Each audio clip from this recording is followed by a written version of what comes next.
अपनी पूरी हिस्ट्री में रिलीजन ने चेंज और रिन्यूअल के लिए एक रिमार्केबल कैपेसिटी शो की है, अक्सर इंटेंस प्रेशर, करप्शन या सोशल अपहीवल के पीरियड्स के रिस्पॉन्स में। जब कोई रिलीजियस सिस्टम बहुत रिजिड हो जाता है, किसी ऑप्रेसिव पॉलिटिकल पावर से बहुत क्लोजली जुड़ जाता है या अपने फॉलोअर्स की स्पिरिचुअल नीड्स से बहुत दूर हो जाता है, तो यह एक वॉइड क्रिएट करता है। यह वॉइड लगभग हमेशा नए आइडियाज, रिफॉर्म मूवमेंट्स या यहां तक कि पूरी तरह से नए रिलीजन्स से भर जाता है। डिके और रीबर्थ का यह सिक्लिकल प्रोसेस फेथ के 10,000 साल के सफर में एक रिकरिंग थीम है।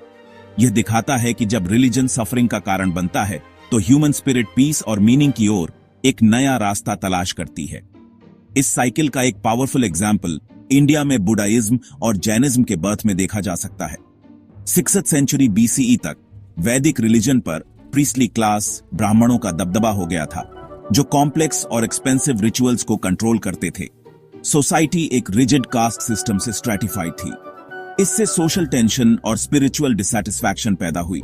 इसके रिस्पॉन्स में बुद्ध और महावीर जैसे फिगर्स ने एक रास्ता ऑफर किया। उन्होंने प्रीस्ट्स के अथॉरिटी और रिचुअल्स की नेसेसिटी को रिजेक्ट कर दिया। इसके बजाय पर्सनल एथिकल कंडक्ट, मेडिटेशन और सेल्फ रियलाइजेशन का एक पार्ट सिखाया, जो किसी भी व्यक्ति के लिए एक्सेसिबल था, चाहे उनकी कास्ट कुछ भी हो। वे रिफॉर्मर्स थे जिनके आइडियाज इतने रैडिकल थे कि वे नए डिस्टिंक्ट रिलीजन्स में ब्लॉसम्ड हुए। क्रिश्चियनिटी के अंदर भी ऐसा ही पैटर्न हुआ। लेट मिडिल एजेस तक कैथोलिक चर्च इमेंसली वेल्थी और पावरफुल हो गया था, और इस पावर से करप्शन हुआ, जैसे इंडल्जेंसेस बेचना, सिंस की फॉरगिवनेस के लिए पे करने का एक तरीका। इस वाइड स्प्रेड करप्शन ने आउटरेज और रिफॉर्म की मांग को जन्म दिया। मार्टिन लूथर नाम के एक जर्मन मंक ने इन प्रैक्टिसेस को चैलेंज किया, सिर्फ स्क्रिप्चर के बेस पर फेथ के कोर प्रिंसिपल्स पर लौटने की वकालत की।